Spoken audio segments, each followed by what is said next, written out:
ठीक है, second paragraph start करेंगे रिफ्लेक्शंस का कि this is a new fact which I think that even Asia has not yet adequately realised. ये एक नई हकीकत है जो मुझे लगता है कि एशिया ने भी अब तक उसको पूरी तरह से रियलाइज़ नहीं किया है। एडिक्वेटली जो वर्ड है, ठीक है, एडिक्वेटली इसकी मतलब होता है कम्प्लीटली, पूरी तरह से, क्योंकि वर्ड मीनिंग्स का भी आपके पास आता है ना वो पेपर में सेक्शन बी में, तो वो भी आपको वर्ड मीनिंग्स, वैसे हम नॉर्मली करते हैं, हम ईडियम्स कर लेते हैं उसके अंदर, और इसके अलावा होमोफोन्स कर लेते हैं सेकेंड ईयर में। वर्ड मीनिंग्स को नहीं हम नॉर्मली टच करते हैं ना, बट आ गया तो कर सकते हैं। इंग्लिश टू इंग्लिश मीनिंग लिखनी होती है, और वर्ड मीनिंग्स के लिए भी ये चैप्टर बहुत इंपॉर्टेंट है, और पैसेज के लिए कॉम्प्रीहेंशन जो आता है ना लास्ट सवाल सेक्शन सी में 10 नंबर का 10 मार्क्स का, उसके लिए भी ये चैप्टर बहुत इंपॉर्टेंट है। लास्ट ईयर भी पिछली बार जो पेपर हुआ था तो यहीं से पैसेज आया था। कि एक नया फैक्ट है जिसको मुझे लगता है कि एशिया ने अब तक पूरी तरह से रियलाइज़ नहीं किया, उसको नहीं जाना है। For centuries Asia has suffered under the insolence of the white man. सदियों से एशिया मुब्तला रहा है। सफर्ड मतलब होता है मुब्तला, मुब्तला रहा है अंडर द इनसोलेंस। इनसोलेंस किसे कहते हैं? जुल्म सितम, या ऑपरेशन कह सकते हैं इसको इंग्लिश में, of the white man. White man से मुराद क्या है? वाइट मैन से मुराद है मगरबी अकवाम के लोग, गोरे लोग, या फिर मतलब वाइट मैन से मुराद वेस्टर्न नेशंस के लोग, वेस्टर्न पीपल, ठीक है, वेस्ट के लोग। तो सदियों से एशिया जो है ना वो मुब्तला रहा है मगरिब के जुल्म सितम पे। I have my self seen this insolence displayed in many ways. मैंने खुद देखा है बहुत तरीक़ों से इस तरह के जुल्म सितम को। That made my blood boil, जिससे मेरा खून खौल उठता है।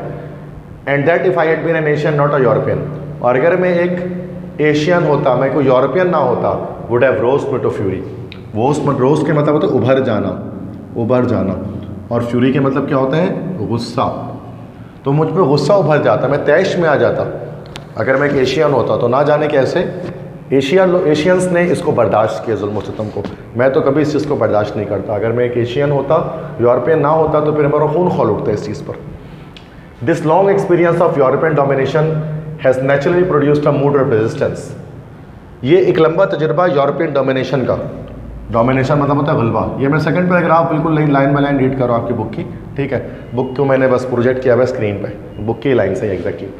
ये जो लंबा तजुर्बा है यूरोपियन गलबे का, इसने नेचुरली फितरी तौर पर पैदा किया है अ मूड ऑफ रेजिस्टेंस। मूड से मुराद है कैफियत, रेजिस्टेंस के मतलब क्या होता है?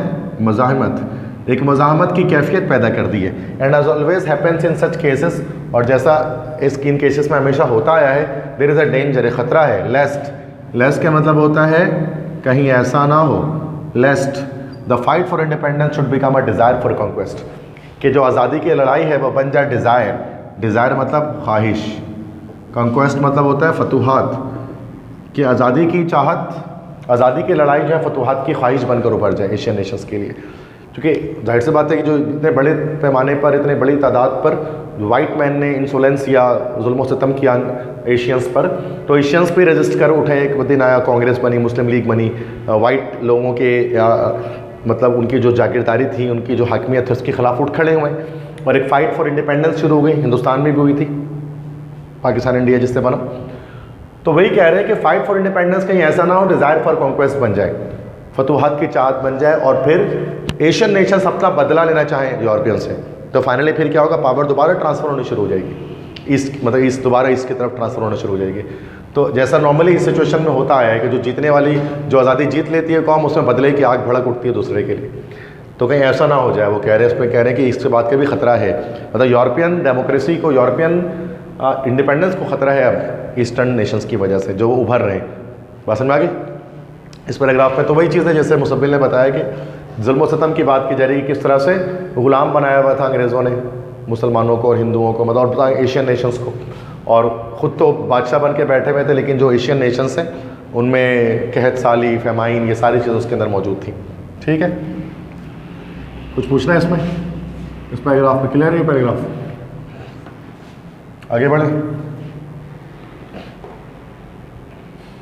it is true some remnants of white imperialism are to be swept away।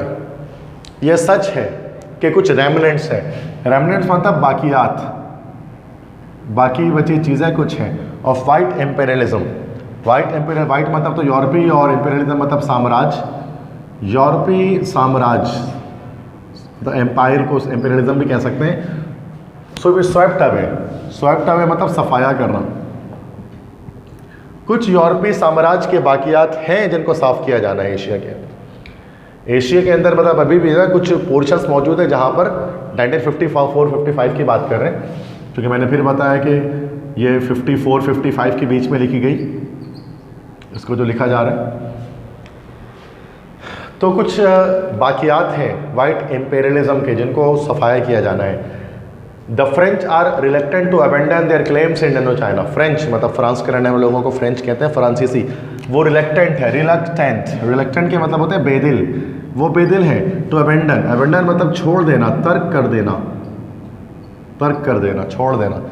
वो बेदिल है कि वो छोड़ देंगे देयर क्लेम्स मतलब इलाके इन इंडो चाइना में।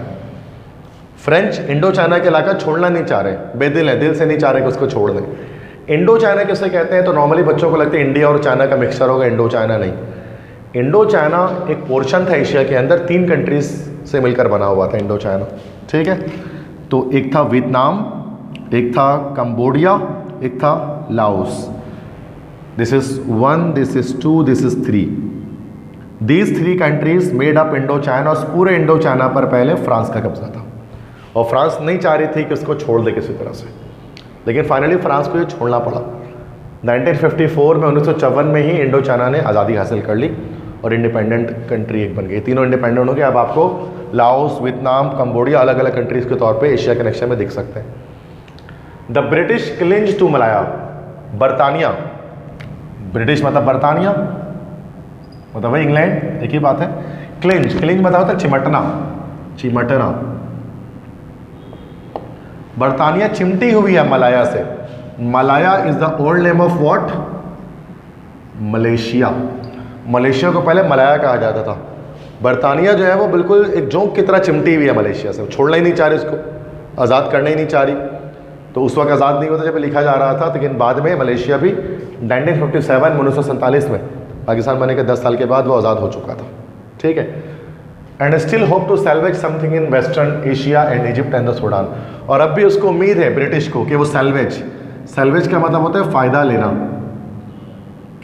लेना, कि अब भी वो कुछ फ़ायदा ले सकती है मगरबी एशिया से, वेस्टर्न एशिया से, ठीक है, जहाँ पर ब्रिटिश की एक एम्पायर पूरी बनी थी वर्ल्ड वॉर 1 के बाद। वेस्टर्न फ़लस्तीन वगैरह की बात कर रहा हूँ। एंड इजिप्ट से कुछ फ़ायदे ले सकती है। इसमें भी इंग्लैंड काबिस्तान, सूडान और सूडान से वो कुछ फ़ायदा हासिल करना चाहती थी इन कंट्रीज से। तो पहले तो इजिप्ट और सूडान, तो बाद में ये सब आज़ाद हो गए। इजिप्ट 1954 में आज़ाद हो गया, सूडान 1956 में आज़ाद हो गया। मैंने साइड पर जैसा फुट नोट लगा दिया है जस्ट फॉर नॉलेज आपकी कि ये सब आज़ाद हो चुके हैं अब सारे कंट्रीज। उस दौर में आज़ाद नहीं थे जिस दौर में लिखा जा रहा है इसको। तो फ़ायदा क्या हासिल करना चाह रहा था ब्रिटिश इससे कि आप इजिप्ट में देख सकते हैं कि इजिप्ट में हमारे पास यहाँ पर ये इजिप्ट जो कंट्री, जिसको मिस्र उर्दू में कहते हैं, इजिप्ट के ऊपर एक समंदर है, उसको हम कहते हैं मेडिटेरेनियन सी, और यहाँ पर एक समंदर उसको कहा जाता है रेड सी।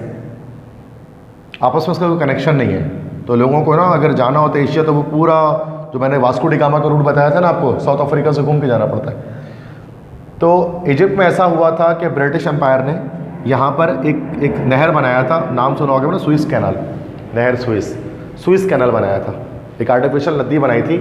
यहाँ से उन्होंने क्या किया था कि ड्रिलिंग करते हुए, मतलब यहाँ से नहर बनाते हुए उसको यहाँ से मतलब मेडिटेरेनियन सी को रेड सी से जोड़ दिया था। अब इससे क्या होता था, यूरोप, इसके ऊपर पूरा यूरोप है, पूरा पोर्शन यूरोप के लोग एशिया में बड़े आराम से सुइस कैनाल से आ जाया करते थे, और आज भी आते जाते हैं। और काफ़ी बिजी ट्रेड रूट है ये। पिछले सालों में कोई कश्ती थी, मैं नाम नहीं आता रहा मुझे, कोई लाइनर थी, वो फंस गई थी इसमें आके, टेढ़े होके फंस गई थी, है ना, टेढ़े हो गए थे। पूरा सुबह से शाम तक वही दिखा रहे थे कैसे निकाला जाएगा, बहुत भारी कश्ती है, और कितने करोड़ों अरबों रुपए का नुकसान हो गया था दुनिया की इकोनॉमी को उसकी वजह से। तो वो बहुत मशहूर सी रूट है ये सुइस कैनाल, ठीक है। तो सुइस कैनाल, तो ब्रिटिश ये चाहता था कि हमेशा सुइस कैनाल पे उसका कब्जा रहता है, इसलिए इजिप्ट छोड़ना नहीं चाहता था। उसको सैल्वेज मतलब फ़ायदा हासिल हो रहा था कुछ ना कुछ, बट फाइनली रेजिस्टेंस की वजह से उनको छोड़ना ही पड़ गया। But in a large view it is clear that what remains of European power in Asia is doomed. लेकिन एक बड़े पैमाने पर हम देखेंगे कि जो यूरोपीय ताकत है एशिया में वो डूम्ड मतलब तबाह, अब वो तबाह हो चुकी है, ख़त्म हो चुकी है। अब यूरोप की ताकत अब वैसे नहीं रही जैसे कि भी ज़माने में पहले थी। No one can seriously suppose that western Europe can long retain such threads of power as remain to it in Asia. कोई भी नहीं सपोज करता, कोई भी नहीं फर्ज करता कि मगरबी यूरोप एक लंबे अरसे तक कायम रख सकती हैं, रिटेन कायम रखना, लंबे अरसे तक कायम रख सकती हैं सच श्रेड्स ऑफ पावर। श्रेड्स मतलब होते हैं टुकड़े, ताकत के इन छोटे छोटे टुकड़ों का वो लंबे अरसे तक एशिया में कायम रख सकती हैं। मतलब एक वक्त आएगा कि ये सब आज़ाद हो जाएंगे, ये बर्ट्रैंड रसल कह रहे, और फाइनली आपको डेट्स मैंने बता दी, सारे 1-2 साल 3 साल में आज़ाद हो गए। तो उन्होंने यही कहा था कि बहुत मुश्किल है कि वेस्टर्न यूरोप एक लंबे अरसे तक उसको अपने कब्जे में रख पाए। अच्छा, यहाँ पर लिखा है वेस्टर्न यूरोप, ठीक है। तो मगरबी यूरोप का ही साम्राज्य था, जो इंपीरियलिज्म बनी ना हमेशा वेस्टर्न यूरोप में ही बनी। ब्रिटिश, फ्रेंच, जर्मन, पोर्टुगीज़, कोई भी इंपीरियलिज्म बनी है वो सारी के सारे वेस्टर्न यूरोप में बने, क्योंकि यूरोप के भी 2 पार्ट्स हैं, ईस्ट और वेस्ट। वेस्टर्न यूरोप जो है ना वो ज़्यादा डेवलप्ड है, और उस दुनिया में हुकूमत भी वेस्टर्न यूरोप ने की हमेशा। और उसकी कंट्री का नाम लूँगा, आपको पता होगा पहले से कि यहाँ सारे कुछ कंट्रीज़ हैं, जैसे England, Germany, France, Spain, Italy.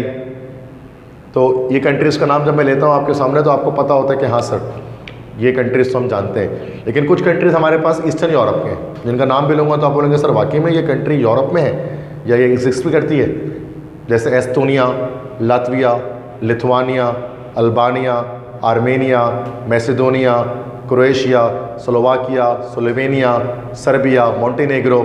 ये भी कंट्री यूरोप की है, बट आपको नाम भी नहीं पता होगा इनमें से जो मैं नाम ले रहा हूँ। वजह क्या है, चूँकि ईस्टर्न यूरोप के हैं। कुछ का नाम पता होगा, 1-2 का सर ये मुझे 1-2 पता है तो कोई बड़ी बात है, बट 1-2 ही पता होगा, उससे ज़्यादा नहीं कि सर फला जगह सुना। हाँ यस बिल्कुल।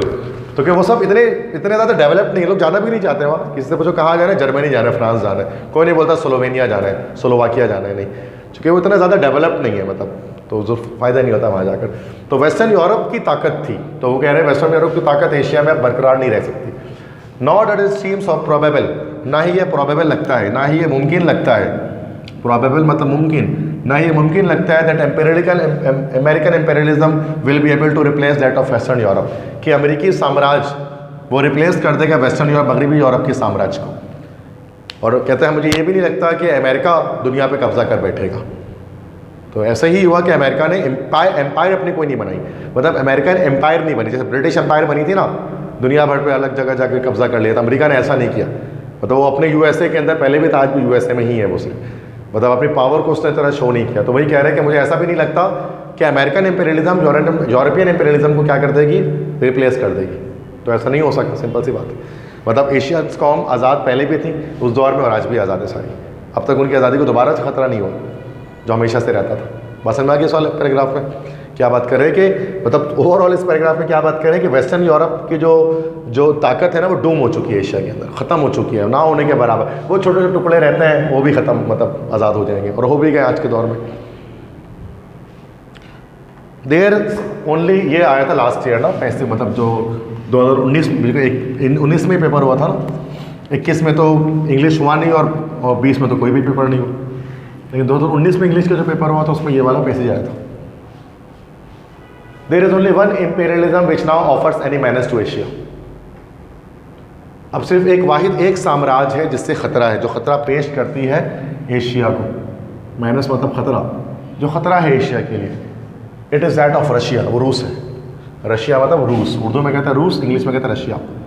रूस से खतरा है एशिया को, जबकि रूस खुद मतलब एशियन कंट्री है।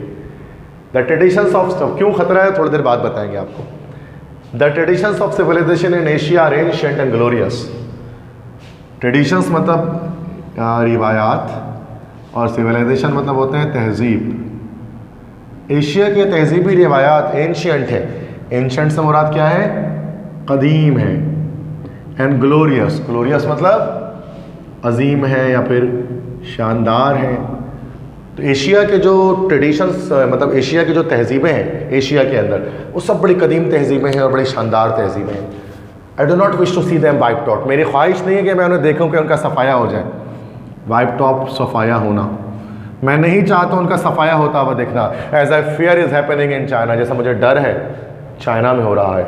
चीन की सकाफत ख़त्म हो रही है, और अब तो पूरी ख़त्म हो चुकी है। अब जाकर चीन की सकाफत, चाइनीज़ सिविलाइजेशन आपको कहीं नहीं दिखेगी। चाइना अब एक इंटरनेशनल कंट्री आपको लगेगा अगर कभी भी जाएंगे तो। उनके अपने ड्रेस और उनकी अपनी चीज़ें सब खत्म हो चुकी हैं। तो जैसे मुझे डर है चाइना में हो रहा है, by degraded form of western culture. Degraded मतलब कमतर, मगरबी सकाफत की कमतर शक्ल की वजह से चाइना के अंदर एक मसला आ रहा है। वो कमतर शक्ल क्या है, डिग्रेडेड फॉर्म क्या, आगे बता रहे कम्युनिज्म। ठीक है, कम्युनिज्म, कम्युनिज्म के मतलब क्या होता है, इश्तराकियत। दो मतलब अगरचे this is not widely recognised either in the west or in the east. Widely recognised मतलब पूरी तरह से समझना, इसको पूरी तरह से मशरिक और मगरिब में समझा नहीं जाता। Is the most modern and most violent form of western imperialism. वो सबसे जदीद और सबसे वायलेंट मतलब ख़तरनाक, सबसे वायलेंट सबसे ख़तरनाक शक्ल है मगरिबी साम्राज्य की।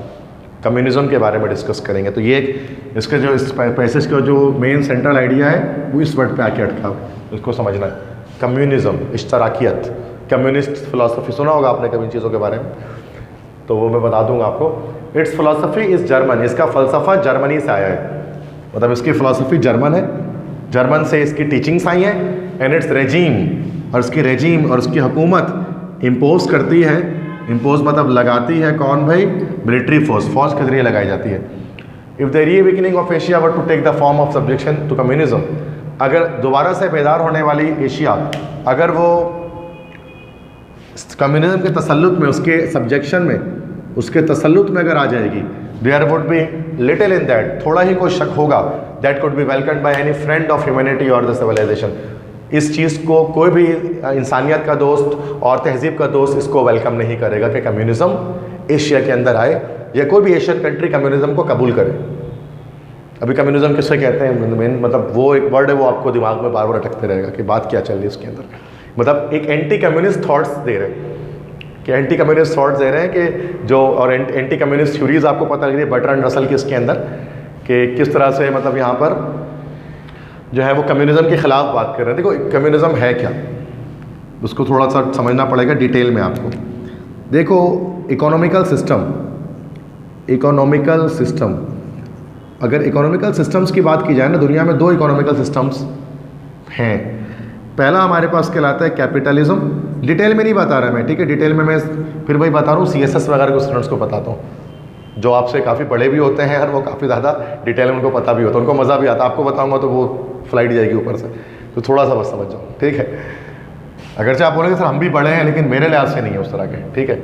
अभी फ़िलहाल आपके मेंटल लेवल उस अप्रोच वहाँ तक पहुँचा नहीं है, पहुँचेगा, अल्लाह करे एक दिन पहुँचे, ठीक है। कैपिटलिज्म और कम्युनिज्म, ठीक है।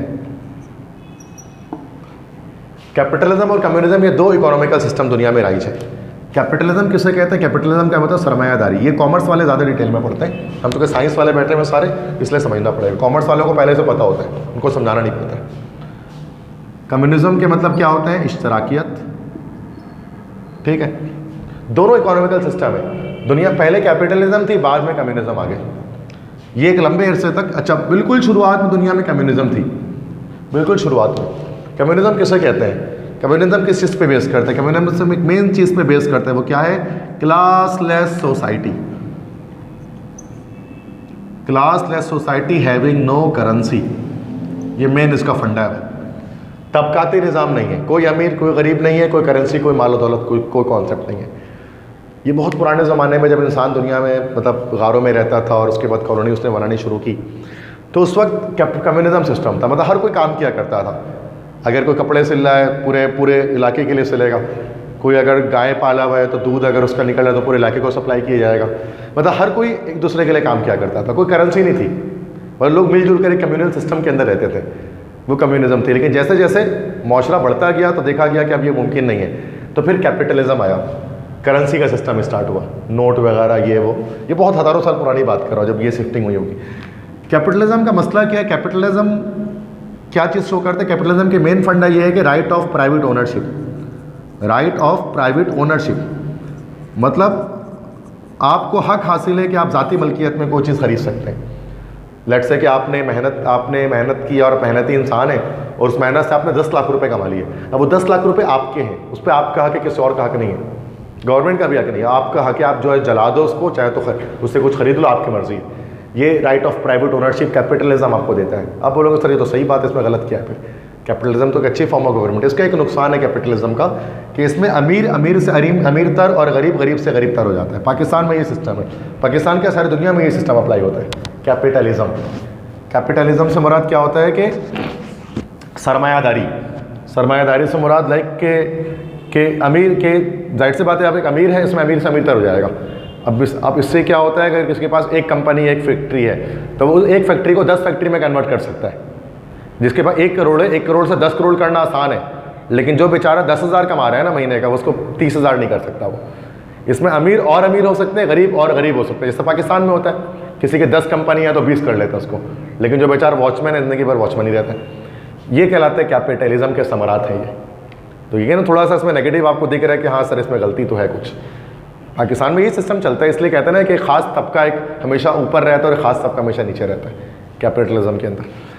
कम्युनिज्म कैसे आ गई? कम्युनिज्म लाने वाले शख्स जो मैंने बताया क्या कि ये जर्मन, इसका फ़लसफ़ा जर्मनी से आया है, जर्मनी से आया है। और जर्मनी में एक शख्स पैदा हुए थे जिनका नाम था कार्ल मार्क्स। कार्ल मार्क्स, और कार्ल मार्क्स कौन है? He is the father of communism, father of communism, the man who change the world for ever. वो इंसान जिसने दुनिया को हमेशा के लिए तब्दील कर दिया, ये है वो बंदा जिसका नाम है कार्ल मार्क्स। ठीक है, क्या किया था इसने ऐसा, यकीनन आप जानना चाहेंगे। तो ये जर्मनी में पैदा हुआ था और इंडस्ट्रियल रेवोल्यूशन का दौर उस वक्त चल रहा था, इंडस्ट्रीज़ का फ़रोग हो रहा था और इंडस्ट्री में उस वक्त बहुत ज़्यादा जुल्म सितम होता था लोगों पर ना। जुल्म सितम साहब 12-12 घंटे 16-16 घंटे काम करवाते थे लोगों को, सैलरी पूरी तरह से देते थे। तो इस तरह से क्या हुआ था कि ख़ास किस्म का मसला आ गया था यहाँ पर ना। तो उन्होंने, तो कार्ल मार्क्स ने किताब लिखी थी, उस किताब का नाम उन्होंने लिखा था, उस किताब का नाम था कैपिटल। उस किताब का नाम था कैपिटल, उर्दू में सरमाया। इस किताब में उन्होंने लिखा था कि जो जंग दुनिया में चल रही है, दुनिया में जंग जो है वो 2 चीज़ों के बीच में चल रही है, दो ग्रुप्स के बीच में जंग है। जंग जो है ना वो बोर्जोवा वर्सेस प्रोलेतारिया कि असल जंग दुनिया में ये 2 लोगों की है, बोर्जोवा और प्रोलेतारिया की। बोर्जोवा कौन है? रिच, अमीर लोग, फैक्ट्री ओनर, मिल ओनर। और प्रोलेतारिया कौन है? Poor, labour worker, farmer, labours, मजदूर। तो वो कहते हैं कि बोर्जोवा तबका हमेशा प्रोलेतारिया का इस्तेहसाल करते हैं। जर्मन वर्ड्स हैं ये 2, बोर्जोवा प्रोलेतारिया, जर्मन है। आपको तो जर्मन नहीं आती इसलिए मैं 2 वर्ड बता रहा हूँ कि कम से कम 2 वर्ड तो जर्मन के आप सीख लें, बोर्जोवा प्रोलेतारिया। तो इन्होंने किताब में लिखा था बोर्जोवा क्या करता है, हमेशा प्रोलेतारिया का इस्तेहसाल करता है, उनको एक्सप्लॉयटेशन करता है। ठीक है, तो प्रोलेतारिया को चाहिए कि बोर्जोवा के खिलाफ उठ खड़े हो और मुसल्लह एक इंकलाब बर्पा कर दे उनके खिलाफ बाय मीन्स ऑफ वीपन्स। ठीक है, तो उनका इसलिए जो कम्युनिज्म का जो सिंबल होता है ना, सिंबल ऑफ कम्युनिज्म आप देखते हैं उसमें एक हथौड़ी और एक इस तरह से जो ना सिकल बनी होती है। तो सिकल जो शो करता है फार्मर्स को शो करता है और हैमर इंडस्ट्रियल वर्कर को शो करता है। तो this is showing the unity of farmer, unity of agricultural worker and industrial worker. तो इसने कहा था कार्ल मार्क्स ने कि O people of the world unite, O labours of the world unite, ए दुनिया के मेहनत कशों मुत्तहिद हो जाओ, एक हो जाओ और एक होकर क्या करो, जो है वो बोर्जोवा तबके का इस्तेहसाल कर दो, मतलब उसको ख़त्म कर दो। अगरचे उनकी ये तो थ्योरी थी ना ये बड़ी, और उन्होंने एक और किताब लिखी थी कम्युनिस्ट मैनिफेस्टो, फ्रेडरिक एंगल्स के साथ मिलकर, जिनका एक दोस्त था। और उस किताब के अंदर उन्होंने उसके कम्युनिस्ट एक सोसाइटी की है ना डिटेल्स बताई थी। बट ये बड़ी, ये फ़िलासफ़र थे, फ़लसफ़ी का काम सिर्फ बयान करना होता है, इम्प्लीमेंटेशन उसका काम नहीं होता है। तो उन्होंने बयान कर दिया और ये एक बड़ी यूटोपियन टाइप की चीज़ थी, एक आइडियलिस्टिक एक सोसाइटी उन्होंने बताई थी। आइडियलिस्टिक मतलब जो कि रियल में पॉसिबिलिटी नहीं थी। तो इसलिए जर्मनी में किसी ने उसको फॉलो नहीं किया मार्क्सिज्म को, वो किताब लिख कर मर गए, किसी ने फॉलो नहीं किया, क्या बोला क्या नहीं बोला कुछ पता नहीं। फॉलो पहली बार कब हुआ? पहली बार क्या फॉलो किया गया इसको कहाँ पर बच्चों? रशिया में, रूस में, रशिया में फॉलो किया गया। थोड़ा समझना है उसको, रशियन रेवोल्यूशन, रेड रेवोल्यूशन के बारे में बताता हूँ, लाल इंकलाब या सुर्ख इंकलाब जिसको हम कहते हैं। ठीक है, कम्युनिज्म एक बहुत वाइड फिनोमिना है। पाकिस्तान में भी कुछ कम्युनिस्ट का ग्रुप्स होती हैं, लाल कलर होता है उनके झंडे में, कम्युनिस्ट को शो करते हैं। जसकम का जैसे झंडा है, GSM कौमी महाज, रेड कलर उसके अंदर होते हैं, कुल्हाड़ी बनी हुई होती है, तो वो भी कम्युनिस्ट। GM सैयद जो थे वो कम्युनिस्ट थे। ठीक है, तो बहुत सारी चीज़ें आपको उसमें मिलती हैं जो पाकिस्तान के अंदर भी है। जैसे अभी लाल बैंड एक है जो उसी पर बेस कर रहा होता है।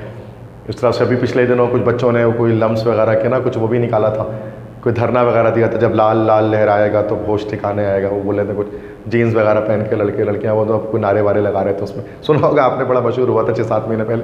वो रेड लाल क्या कह रहे थे, red revolution, this is communism की बात वो कर रहे थे। मतलब हमारे बच्चों को समझ में नहीं आ रहा होगा वो, लेकिन मैं आपको समझाना चाहता कि वो हो गया क्या चीज़ वो डिटेल में, ताकि और मैं आपको रियलिटी भी बता दूंगा कि रियलिटी क्या चीज़ है, असल क्या चीज़ है, जो मेरी अपनी राय है वो क्या है इसके बीच में। ठीक है, इसी को हम बोलते हैं अकल, समझदारी। रट्टा मारना समझदारी नहीं है चीज़ों को, ठीक है, या साइंस के 2-3 लॉज को पढ़ लेना समझदारी नहीं है। समझदारी है कि आपको दुनिया की समझ है, दुनिया कैसे चल रही, कैसे कितनी चल रही। ठीक है, जो ठीक है, तो अब क्या चीज़ है कि कम्युनिज्म को सबसे पहले रशिया में लेकर आया गया। रशिया में ये एक शख्स था, इसका नाम था लेनिन। वर्ल्ड वॉर 2 जैसी चल रही थी, वर्ल्ड वॉर 1, वर्ल्ड वॉर 1914 से लेकर 1918 में चल रही थी ना ये, उस वक्त रशिया में बादशाहत थी, जार डायनेस्टी उस पर हुकूमत क्या करती थी। इस बंदे ने क्या किया, 1916 में एब्डिकेट किया, वहाँ का जो बादशाह निकोलस था उसको एब्डिकेट किया, उसको हटाया और ख़ुद जो है उसने अपनी सल्तनत बना दी रशिया के अंदर, लेनिन ने 1916 में 1916 में, और रशिया को आखिरकार USSR में कन्वर्ट कर दिया। USSR जिसको आप लोग एक और नाम क्या कहते हैं, सोवियत यूनियन। और इस तरह पहला दुनिया का कम्युनिस्ट नेशन दुनिया में तश्कील पाया। जो कार्ल मार्क्स ने जो बताया था, फाइनली इस बंदे ने सच कर दिखाया रशिया के अंदर, जर्मनी में नहीं, रशिया में, तभी यहाँ पर रशिया का नाम लिखा हुआ है। ठीक है, रशिया में क्या हुआ फिर, अच्छा इससे नुकसान क्या है, कम्युनिज्म का नुकसान क्या है, 2-3 नुकसान इसके हैं। नुकसान नंबर 1 कम्युनिज्म का, 3 नुकसान बताऊंगा। पहला नुकसान कि ये सिविलाइजेशन के लिए ख़तरा है, चूँकि कार्ल मार्क्स ने कहा था कि religion is an opium for human beings, कि मज़हब चरस की तरह है इंसानों के लिए, मतलब मज़हब पे कारी ज़रब लगाया था उन्होंने। तो और कम्युनिस्ट नेशंस क्या कहते हैं, क्लासलेस सोसाइटी, मतलब इंसान हर तरह के फ़र्क से आज़ाद हो, यहाँ तक कि मजहबी फ़र्क से भी आज़ाद हो, मतलब ना वो मुसलमान हो, ना हिंदू हो, ना ईसाई हो, ना कुछ हो, कुछ भी नहीं हो। इसलिए जब भी कम्युनिस्ट नेशंस आते थे ना, तो वो मज़हब ख़त्म हो जाता था वहाँ से। तो मज़हब ख़त्म होने का मतलब सिविलाइजेशन, तहजीब मिट जाना पूरा का पूरा। तो ये बर्टन रसल इसलिए मना करे, कम्युनिज्म अच्छी चीज़ नहीं है, जो कि तहजीब मिटा देती है ये। ठीक है, दूसरी वजह क्या इसकी थी कम्युनिज्म की, कि कंट्री देखा जाए तो यहाँ करेंसी का सिस्टम तो नहीं था, करेंसी का सिस्टम नहीं होता, उसके अंदर ना क्लास सोसाइटी होती है। मतलब इसमें कम्युनिज्म सिस्टम के अंदर लोग खरीद ही नहीं सकते कुछ भी, या लोग ज़मीन प्रॉपर्टी ओन नहीं कर सकते, ज़मीन नहीं खरीद सकते। आपको सबको काम करना पड़ता है, इंडस्ट्री के अंदर सबको काम करना पड़ता है, हर कोई काम करता है, वर्क करता है, और गवर्नमेंट क्या करती है उसके बदले में आपको फैसिलिटीज़ प्रोवाइड करती है, आपको खुराक देगी, आपको खाना देगी, इस तरह से आपको हॉस्पिटलाइजेशन, आपका एजुकेशन, ये सब फ्री में प्रोवाइड करेगी। पैसा 1 रुपया किसी को नहीं देंगे पूरे मुल्क में, तो और लोग सिर्फ काम करेंगे अपने तौर पर, इस तरह से क्लासलेस सोसाइटी तश्कील पाएगी। लेकिन कहने को तो ये बात बड़ी अच्छी लगती है, खूबसूरत लगती है कि हाँ सर ऐसा, बट ऐसा हुआ नहीं था। होता ये था कि इस तरह की जो कम्युनिस्ट नेशंस होती थी ना, उसके अंदर सारा पैसा ना हुकूमत के पास चले जाता था, और हुकूमत उसको जंगों में इस्तेमाल कर लिया करती थी, और लोगों के पास खाने को पैसे नहीं बचता था, गवर्नमेंट दे नहीं करती थी, तो लोगों में फेमाइन, कहत साली, भूख, अफलास, गुर्बत फैल गई थी उसकी वजह से। मतलब देखा जाए तो कैपिटलिज्म, जो कार्ल मार्क्स ने जो चीज़ें बताई थी ना, वो चीज़ें रशिया के अंदर पूरी तरह से लगी नहीं। वो तो फिलोसफर था ना, फलसफियाना बात कर ली उसने, रियल में ऐसा मुमकिन नहीं था। और क्लास या सोसाइटी का मतलब क्या होता है, कोई राजा नहीं हो, कोई महाराजा नहीं हो, लेकिन जब इस तरह का कोई सिस्टम होता है ना, कि जब एक ऊपर कोई बंदा ही ना हो, तो ऊपर खाली गैप हो ऊपर वाले बंदे पर, तो ऑटोमेटिकली फितरत से कोई बंदा ऊपर बैठ ही जाता है, आज नहीं तो कल जाकर। किसी न किसी को तो हुक्मरान बनना ही है, बिना हुक्मरान की दुनिया नहीं चलती कभी भी। ठीक है, ये सिस्टम का रूल है। तो जो बैठ जाता था वो अपनी मनमानी कर लेता था हर तरह से, तो फिर तो वो तो एक तरह से दोबारा वो डिक्टेटरशिप हो गई, दोबारा से तो लोगों पर एक बंदा आकर बैठ गया जो हुक्मरानी कर रहा है और जो सबसे ऊपर है। इस तरह से कुछ चीज़ें थी जो कम्युनिज्म के अंदर गलत थी। तो इसी चीज़ को कहते हैं कि कम्युनिज्म को नहीं लेना है एशियन नेशंस को। जबकि रशिया ने क्या किया था, कम्युनिज्म पूरी तरह से उसने फैला दिया था, 14 कंट्री के अंदर उसने कब्जा कर लिया था, 14 नेशंस। सोवियत यूनियन ने 14 कंट्री, पहले ये जो येलो कलर का दिख रहा है ये सिर्फ रशिया है, और बाकी जो दिख रहा है ना अलग अलग मल्टीपल कलर्स में, रशिया जो बाद में सोवियत यूनियन बन गई थी, 14 कंट्रीज़ को अपना एंटर में लिया था। Estonia, Latvia, Lithuania, Belarus, Moldova, Georgia, Armenia, Azerbaijan, Turkmenistan, Tajikistan, Kyrgyzstan, Uzbekistan, Kazakhstan, ये 14 कंट्रीज़ हैं जो पूरे रशिया के अंडर में आ गए थे उसकी पावर की वजह से। मतलब उसने क्या किया, पावरफुल होकर दूसरे कंट्रीज़ पर कब्जा करना शुरू कर दिया रशिया ने। तो ये भी एक तरह से ख़तरे की घंटी थी, इसलिए कह रहे हैं कि ये ख़तरा है कि घंटी किसके लिए, एशियन नेशंस के लिए। चूँकि अगर ये एशियन नेशंस में तहजीबें बड़ी शानदार हैं, अगर उन पर कब्जा कर लेगी रशिया तो क्या होगा, तहजीब मिट जाएगी, मस्जिद सारे टूट गए, मंदिरें टूट जाएंगी, चर्च टूट जाएंगे, तो फिर तो बचा ही कुछ नहीं। लेकिन ना ये चीज़ सही नहीं है होना। तो बर्ट्रैंड रसल भी कहते हैं कि ऐसा नहीं होना चाहिए, अगरचे खुद मुसलमान नहीं थे, अथीस्ट थे ये, लेकिन फिर भी ये बात करते हैं तहजीब तो होनी चाहिए, तहजीब मिटनी नहीं चाहिए। आज के दौर में क्या है, आज के दौर में पता है कैपिटलिज्म की कुछ चीज़ें हम और कम्युनिज्म की कुछ चीज़ों का मिक्सचर इस्तेमाल करते हैं, और जो यूरोपियन नेशंस ने इन दोनों का मिक्सचर चला रहे होते हैं, इसलिए यूरोपियन नेशंस को हम लोग कहते हैं ना कि आजकल socio democratic republics, socio democratic republics वो कहलाते हैं, जिसमें सोशलिज्म भी होती है, डेमोक्रेसी मतलब कैपिटलिज्म भी होती है, दोनों चीज़ें एक साथ चल रही होती हैं। मिसाल के तौर पे जैसे पहले 12-12 घंटे की जॉब हुआ करती थी कैपिटलिज्म में, कम्युनिज्म ने कहा नहीं इतनी लंबी जॉब नहीं होनी चाहिए, तो कम्युनिज्म की एक थ्योरी हमने उठा ली 8 घंटे की जॉब वाली, 9 to 5 जॉब वाली, थोड़ी दुनिया में फॉलो हो गई वो बात सही थी कम्युनिज्म की कि जॉब 8 घंटे होनी चाहिए, 12 घंटे नहीं होनी चाहिए। आज पूरी दुनिया में 8 घंटे की जॉब होती है, 9 to 5, ठीक है। ये कम्युनिज्म की अच्छी चीज़ थी, क्लासलेस सोसाइटी होनी चाहिए, और पूरी मुमकिन कोशिश की गई यूरोपियन नेशंस के अंदर की क्लासलेस सोसाइटी बनाई जाए। अगर आप कभी वेस्टर्न नेशंस जाते हैं तो वहाँ देखते हैं कि सारे घर एक जैसे बने होते हैं। यूरोप में आप जाए तो है ना, प्रेसिडेंट का घर जैसा होता है वैसे ही एक वॉचमैन का घर भी होता है, कि ज़्यादा डिफरेंस नहीं दिखता। अगर वॉचमैन की सैलरी $20,000 है या $10,000 है वॉचमैन की सैलरी, तो मैनेजर की सैलरी $15,000 होगी, मतलब बहुत ज़्यादा डिफरेंस नहीं होता वहाँ पर, इसलिए लाइफ स्टाइल में भी फ़र्क नहीं होता। वो जुनैद अकरम साहब एक हैं, वो वीडियो बनाते हैं, गंजे से है ना, वो गंजी स्वैग, खल्ली वल्ली बोलते हैं, वो सुना होगा आपने उनको, कार में बैठ के वो बोलते रहते, अच्छी बात करते हैं वो, अगर आपने कभी सुना है जुनैद अकरम को। तो वो एक जगह इंग्लैंड पे दिखा रहे थे ना अपनी, तो वो वीडियो दिखा रहे थे वो अपने घर की ना, तो अपनी नौकरानी डिश मतलब वो बर्तन धोने वाली का दिखा रहे थे, कि वो दिखा रहे थे उसकी गाड़ी बाहर जाकर, कि जितनी अच्छी गाड़ी जुनैद अकरम के पास उससे बड़ी और उससे ज़्यादा अच्छी गाड़ी उनकी नौकरानी के पास है, जो बर्तन धोने के लिए आते हैं उनके घर पे, मतलब बर्तन धोने वाली भी गाड़ी अफोर्ड कर सकती है वहाँ पर। ये है तो मतलब कम्युनिज्म क्लासलेस सोसाइटी हो गई ना वो तो आजकल, और लेकिन कैपिटलिज्म भी है। कैपिटलिज्म का फ़ायदा क्या है कि लोग इससे ज़्यादा मेहनत करते हैं। मिसाल के तौर पे अब कम्युनिज्म में क्या है कि पैसे नहीं मिलेंगे किसी को, सबको काम करना है, तो अब एक इंसान किस बुनियाद पर ज़्यादा काम करेगा, उसको लगेगा अगर मैं कम भी काम करूँगा तो गवर्नमेंट तो मुझे दे देगी उतना, मैं काम ही ना करूँ बैठे रहूँ। अगर एक दिन में अगर मैं 100 पीस किसी चीज़ की बना रहा हूँ तो मैं 100 पीस की वजह 10 पीस बनाऊँ। कैपिटलिज्म में लेकिन क्या होता है, इंसान को पता होता है ज़्यादा मेहनत करूँगा ज़्यादा फल मिलेगा, तो इंसान ज़्यादा से ज़्यादा मेहनत करते लेज़ी नहीं होता है। कम्युनिज्म इंसान को लेज़ी बना देगी, जब उसको पता है गवर्नमेंट दे देगी खाना तो मैं क्यों काम करूँ। देखिए यहाँ क्या है कि कैपिटलिज्म में इंसान मेहनत करता है कि जो ज़्यादा मेहनत करेगा वो ज़्यादा पाएगा, तो इससे इंसान की टैलेंट खुलकर सामने आता है। समझ में आ रही है, इस भी दोनों चीज़ों का मिक्सचर फॉलो होता है आज का।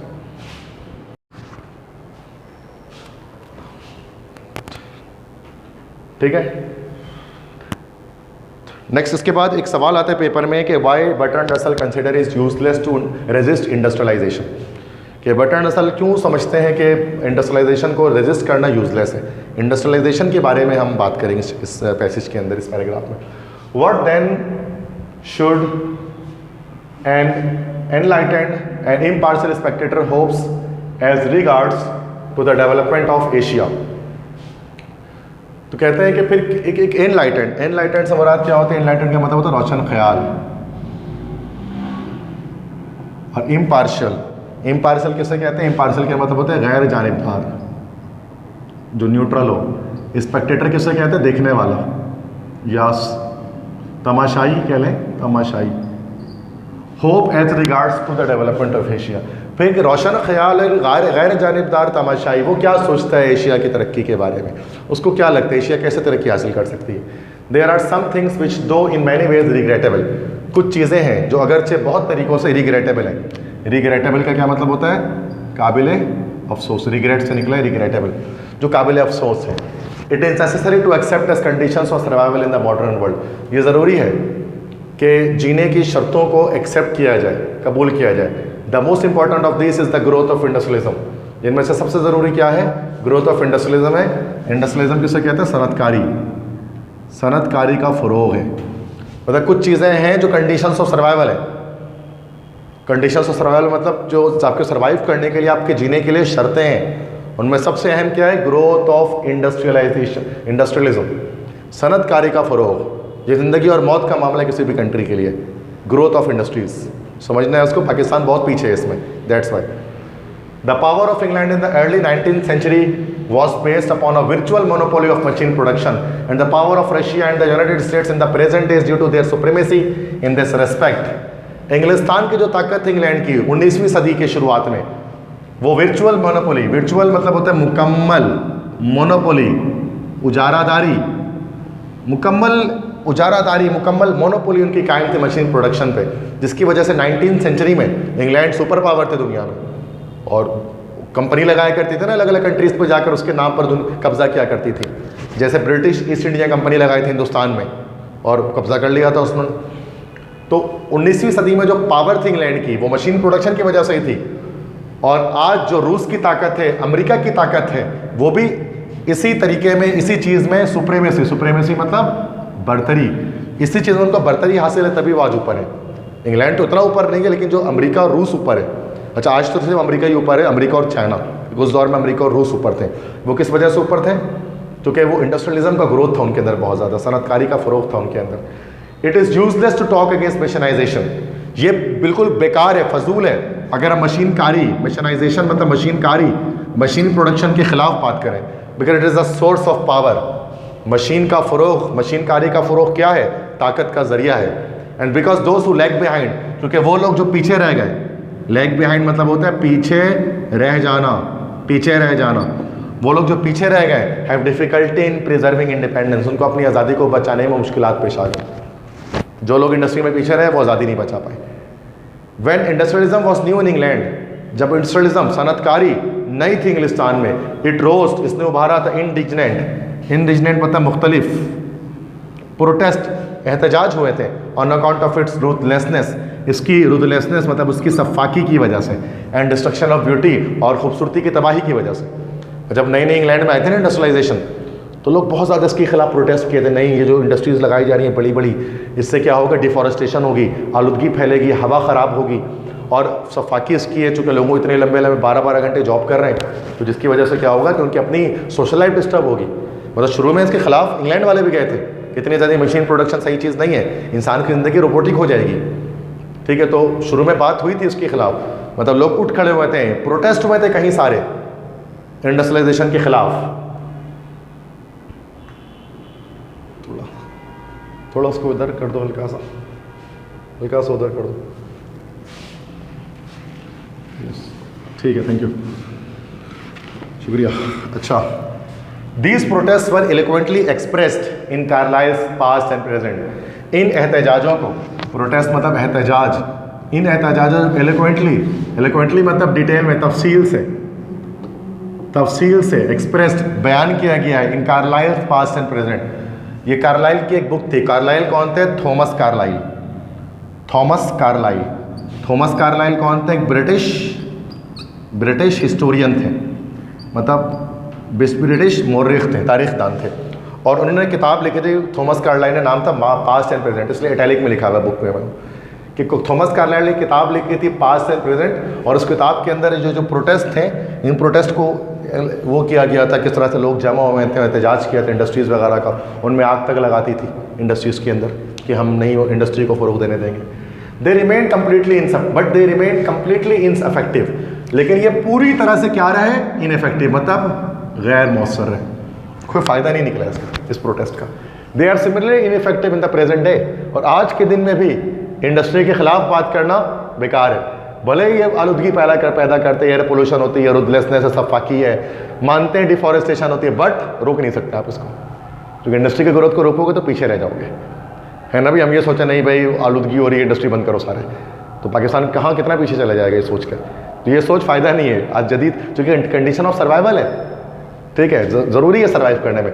गांधी, मोहनदास करमचंद गांधी, जो कौन थे? कांग्रेस के लीडर थे। In spite of his immense influence over his compatriot, in spite of मतलब बावजूद उसके कि इमेंस मतलब बेहद ज़्यादा इन्फ्लुएंस, असरात थे उनके ऑन देयर कंपेट्रियट्स। कंपेट्रियट्स किसे कहते हैं? हम वतन, अपने हम वतनों पर बहुत ज़्यादा वो असर रखते थे। Was totally unable to restore the spinning wheel, वो स्पिनिंग व्हील को रिस्टोर करने में पूरी तरह से नाकाम हो गए। स्पिनिंग व्हील मतलब होता है चरखा, चरखे को बहाल करने में पूरी तरह नाकाम हो गए। गांधी जी को अगर आपने देखा होगा, ठीक है, छोटे से कद के थे, गंजे थे और धोती पहना करते थे नॉर्मली, फिल्मों में देखो, बापू भी बोलते हैं इनको फिल्मों में। ठीक है, इंडियंस बड़े रिस्पेक्ट करते हैं उनके, नोटों में इनकी फ़ोटो होती है, दीवारों में भी इन्हीं की फ़ोटो होती है, जिससे हम कायद-ए-आज़म की रिस्पेक्ट करते हैं। तो गांधी जी ना ब्रिटिश उसके खिलाफ थे इंडस्ट्रियलाइजेशन के, बोलते नहीं ब्रिटिश बड़ी बड़ी कंपनी लगा के हमारा इस्तेसाल कर रही है तो हम, और ब्रिटिश ने बड़ी बड़ी टेक्सटाइल कंपनी लगाई हुई थी ना, लूम मशीन्स लगाई हुई थी, उन्होंने बोला नहीं हमें पुराने वाले सिस्टम पर जाना है, स्पिनिंग व्हील। स्पिनिंग व्हील आपने देखा हो, घूमता चरखा काटते हैं जो घुमा घुमा के उससे फिर वो धागे से कपड़ा बनाते हैं। तो घर घर जाते थे और वो सिखाते थे लोगों को कि भाई आप खुद अपना कपड़ा बनाइए और अंग्रेज़ों से कपड़ा मत खरीदिए। लेकिन वो नाकाम हो गए थे इस चीज़ में, मतलब लूम मशीन को ही फिर बरतरी हासिल थी, स्पिनिंग व्हील रिस्टोर नहीं हो सकी थी। लोग कपड़ा वही लूम मशीन से खरीदते थे जाके, क्योंकि वो बड़ी सस्ता मिलता था, बड़े पैमाने पर मिलता था वहाँ से। तो गांधी जी तक जब कितना ज़्यादा असर था उनका, इतना ज़्यादा वो पावर रखते थे अपने कंट्री के अंदर, लेकिन वो भी नाकाम रहे स्पिनिंग व्हील को रिस्टोर करने में। Machine production and scientific technique generally is bound to prevail wherever there is sufficient civilisation to make it possible. Machine की प्रोडक्शन और साइंटिफिक टेक्निक वो खुलकर सामने आएगी, और साइंटिफिक बाउंड टू प्रिवेल मतलब उसको खुलकर सामने आना ही है। जहाँ पर भी कोई तहजीब होगी उसको मुमकिन बनाने के लिए, तो क्या होगा, मशीन प्रोडक्शन खुलकर सामने आएगी वो, और उसको आप रोक नहीं पाएंगे, उसको रोकना मुनासिब नहीं होगा, उसको रोकना बेहतर नहीं होगा, उसको आप रोक ही नहीं सकेंगे, मतलब उसके खिलाफ आप काम नहीं कर सकते इंडस्ट्रियलाइजेशन के। ठीक है, आई थिंक ये हमारे पास लेक्चर नंबर 2 इसका मतलब ये एक लेक्चर मैंने यहाँ पर दे दिया है। तो बाकी नेक्स्ट टाइम इंशाल्लाह कल डिस्कस करेंगे, अभी टाइम हो चुका है, उसके आगे से फिर बाकी चीज़ें डिस्कस होंगे। क्लियर है?